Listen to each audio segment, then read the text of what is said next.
আপনাদের সঙ্গে দুচার কথা বলবো। এই যে অনুষ্ঠানে এনারা একটুখানি তখন রেডি হয়নি, সেই সময়টা আমি একটু আপনাদের সঙ্গে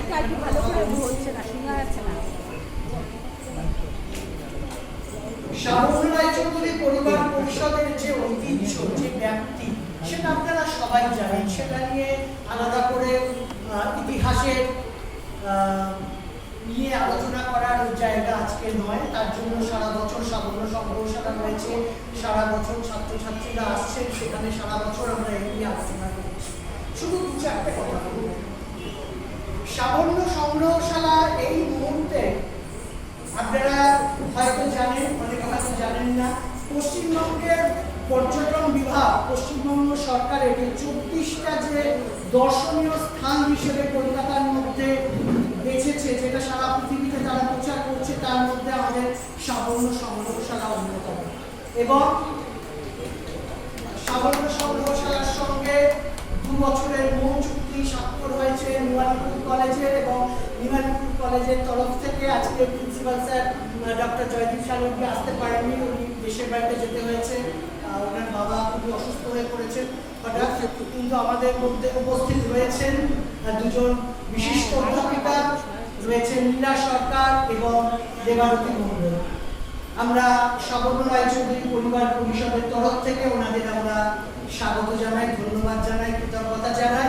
এবং আমাদের স্টুডেন্ট গ্রুপের সঙ্গে সঙ্গে আমাদের এখানেতে নিমানপুর কলেজের ছাত্রছাত্রীরা এখানেতে তারা কাজ করছে। সেখানেতে রয়েছে দেবজিতা, রয়েছে রয়েছে রায়া, রয়েছে স্বর্ণেন্দু, রয়েছে জেনিফার, আর কি আছে কলেজে, আর কি আছে একদম। আচ্ছা, তার সঙ্গে আমাদের রয়েছে সঙ্গী, রয়েছে সাত্বিক, রয়েছে ঋতঙ্কর, রয়েছে, এরা সবাই রয়েছে। তো আপনারা জানেন যে আমরা ছাত্রছাত্রীদের নিয়ে, এবং অবশ্যই মানে যাকে ছাড়া আমাদের সাবর্ণ সংগ্রহশালা চলবে না, সেই অন্তরিক্ত যাকে নিয়ে আমাদের মানে আজকে নয়, ও সে ক্লাস 2 থেকে আমার কাছে ছাত্র ছিল এবং আজকে ইঞ্জিনিয়ার হয়ে চাকরি করছে। কিন্তু এত বছর ধরে কিন্তু এই সাবর্ণ সংগ্রহশালা এবং সাবর্ণ রায়চৌধুরী পরিবার পরিষদের এই স্টুডেন্ট গ্রুপের সদস্য, এবং ওর হাতে যিনি করে ওর দাদা অর্থপ্রভ, সেই মুহূর্তে বম্বেতে চাকরিরত করেছে, আসতে পারেনি, ওরকম করে আছে এখানে। যাই হোক, এই সাবর্ণ সংগ্রহশালা, সাবর্ণ রায়চৌধুরী পরিবার পরিষদের এই যে আমাদের কর্মকাণ্ড, সেইগুলোতে আমরা চাই যে আগামী প্রজন্ম যাতে আমাদের শিকড়ের খোঁজ, আমাদের যে ইতিহাস, ঐতিহ্য, সেইগুলো যেন তারা সব রকম ভাবে তারা যেন তার মধ্যে তারা সেগুলো যাতে শিখতে পারে। সেটা শুধু যে ইতিহাস হতে হবে, সেটা যে কনজারভেশন হতে হবে, সেটা নয়। সেই জন্য আমরা এইরকম গানের অনুষ্ঠানের আয়োজন করি, যেখানেতে ক্লাসিক্যাল মিউজিক থাকবে, যেখানেতে তারা এই ক্লাসিক্যাল মিউজিকেরও একটা অঙ্গ হতে পারবে। না হলে তো সারাদিন আমাদের শুধু মোবাইল আর ইউটিউব আমাদের এখন জীবন হয়ে গেছে। তার মধ্যে থেকেও ছোটখাটো এরকম অনুষ্ঠানগুলো যদি আমরা করতে পারি সবাই মিলে একসঙ্গে, তাহলে আমার মনে হয় আমাদের যে ভেতরে যে জ্ঞানের যে ইচ্ছে, আমাদের যে নিজেদের মধ্যে যে একটা নতুন জানার যে আগ্রহ, সেইটা আমরা মনে হয় আমরা আমাদের মধ্যে বাঁচিয়ে রাখতে পারবো। বাঁচিয়ে রাখা কথাটা আমি বললাম তার কারণ প্রায় বেশিরভাগের মধ্যে কিন্তু এটা মরতে চলেছে, অনেকটা কমে গেছে। আজ থেকে 10 বছর আগেও যা ছিল আজকে সেটা নেই। আমাদের আজকে সমস্ত বিশিষ্ট শিল্পীরা তো আমাদের মধ্যে আছেন, তাদের কথা আপনারা শুনলেন। আমাদের সঞ্চালনা করছেন তরুণ বসু এবং তুলিকা রায়।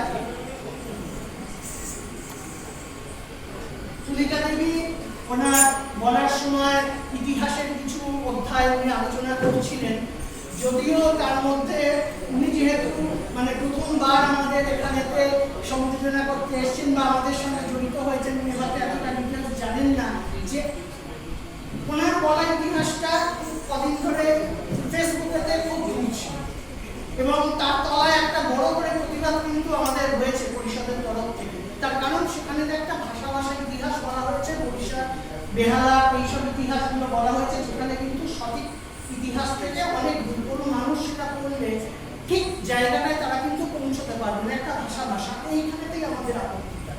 আমরা চাই আমাদের ছাত্রছাত্রীরা, আগামী প্রজন্ম যেটুকু জানবে জানবে, সঠিক ইতিহাসটা জানো। যোগ চার্নকের সঙ্গে কলকাতার কোনো সম্পর্ক কোনো দিন ছিল না, ছিল না, ছিল না। আমাদের যেটা জানানো হয়েছে, শেখানো হচ্ছে, পড়ানো হচ্ছে, সবটাই হচ্ছে একটা মিথ, একটা মিথ্যে ইতিহাস, যেটা শোভাবাজার রাজবাড়ি, যেটা 1757 সালে সিরাজকে পরাজিত করবার পর ইংরেজদের তাবেদারি করে যারা ইতিহাসটাকে তৈরি করেছিল এবং বাঙালির ইতিহাসটাকে ব্রিটিশ ইতিহাসে পরিণত করেছিল, সেই পরিবারের তরফ থেকে এইরকম মিথ্যা ইতিহাসগুলো প্রচার করা হয়েছিল। হ্যাঁ, কলকাতা শুধু বসে বেহালা বা বরিশা বেহালা কালীক্ষেত্র নয়, সমগ্র কলকাতা ছিল যশোর এস্টেটের আন্ডারে। আকবরের সময় এই বঙ্গদেশ 12টা ভাগে বিভক্ত ছিল, যাকে বলা হতো 12 ভূঁইয়া, এবং সেখানে 12 ভূঁইয়ার দায়িত্ব ছিল অ্যাডমিনিস্ট্রেশন। এই যে কলকাতা এবং যশোর, এইটা ছিল হচ্ছে যশোর এস্টেট, যার দায়িত্ব ছিল বিক্রমাদিত্য এবং তার ভাই বসন্ত রায়।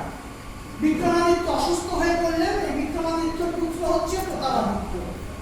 বসন্ত রায়, আপনারা লক্ষ্মীকান্তের গল্প অনেকবার বলেছি, কালীঘাটে তার জন্ম 1570 সালে।